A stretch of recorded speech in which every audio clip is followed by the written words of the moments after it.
Bienvenue, aujourd'hui, on plonge dans l'histoire du port de Dieppe à travers des documents d'époque. On va essayer de comprendre ensemble comment ce lieu a évolué. Oui, c'est une histoire fascinante, pleine de rebondissements. Et ça commence en fait bien avant l'intervention humaine. Ah oui, C'est-à-dire, c'est la nature qui a sculpté le premier port.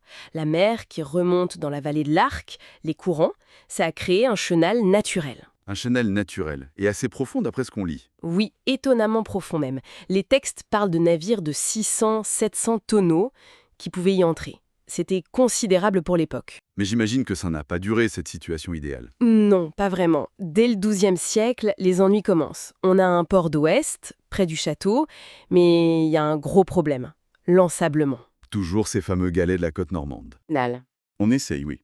On tente un port d'Est, mais rebelote. Le même problème. Les sources décrivent vraiment une lutte acharnée des habitants. On imagine, oui.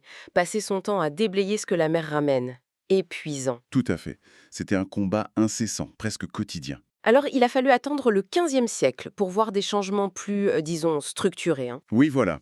Vers 1400, on essaie de fixer le chenal près de la tour au crabe. Il y a des travaux importants. Et même le roi s'en mêle, non, Charles VII? C'est ça. En 1459, il autorise l'allongement des jetées. Ça montre bien que le port était déjà vu comme stratégique. Mais est-ce que ça a vraiment marché? Moyennement. Les documents sont clairs, ça coûtait très cher et ça résistait mal à la mer. L'ambition était là, mais techniquement, c'était encore limité face aux tempêtes. Cette tension, on la retrouve aussi au XVIIe siècle, j'ai l'impression. Ah oui, clairement. En 1613, on construit un grand épi, une sorte de digue pour essayer de retenir ces satanés galets. Gros espoir. Et Et patatras. 3 ans plus tard, 1616, une tempête énorme détruit l'épi et emporte même un bout de la falaise. Un désastre. aïe, il a fallu un autre choc pour que ça bouge vraiment. Oui, le bombardement anglais de 1694, un traumatisme pour la ville. C'est après ça que l'État royal, sous Louis XIV, prend vraiment les choses en main. Avec les ingénieurs du roi. Exactement. Là, on change d'échelle. La gestion du port devient une affaire d'État, avec des moyens et une planification différentes. Et ça ouvre la voie aux grandes transformations des XVIIIe et XIXe siècles, j'imagine. Tout à fait. Fin 18e, on commence à voir des projets plus ambitieux. Un nouveau chenal, une écluse de chasse. C'est un système pour utiliser la marée pour nettoyer le chenal. Ingénieux. Et puis l'ère des bassins. Voilà. Napoléon lance le creusement du bassin Bérigny entre 1806 et 1826. Plus tard, en 1848, on ajoute le bassin Duquesne. On crée de l'espace à l'abri. Et tout autour, ça se modernise. Quais, écluses. C'est ça. On construit les quais Henri IV, du Carrage, du Hable, une écluse de retenue en 1866 pour garder l'eau dans les bassins, une estacade en bois, un brise-lames entre 1856 et 1859. La jetée est est reconstruite aussi. Oui, en 1838. Et on n'hésite pas à démolir l'ancien, comme le Petit Velay en 1865, pour faire de la place. Le port change de visage. On a l'impression d'une expansion continue, d'ajouts successifs. Et puis, au XXe siècle, on fait machine arrière. Enfin, on comble un bassin. Oui, c'est ça qui est assez fou.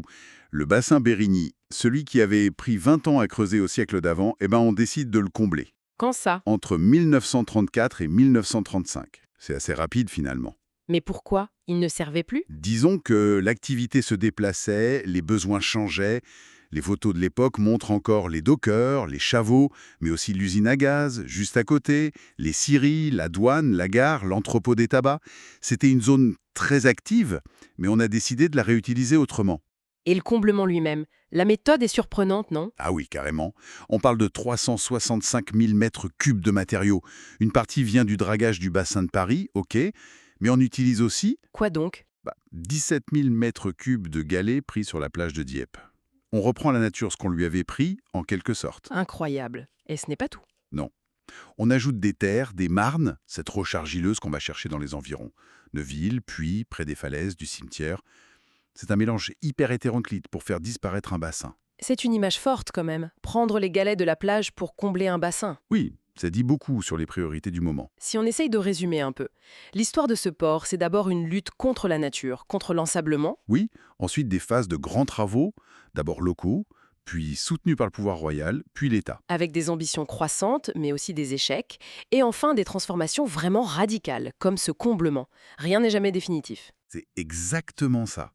Ce port, c'est un parfait exemple de ce qu'on appelle un palimpseste. Un parchemin qu'on gratte et sur lequel on réécrit. Voilà.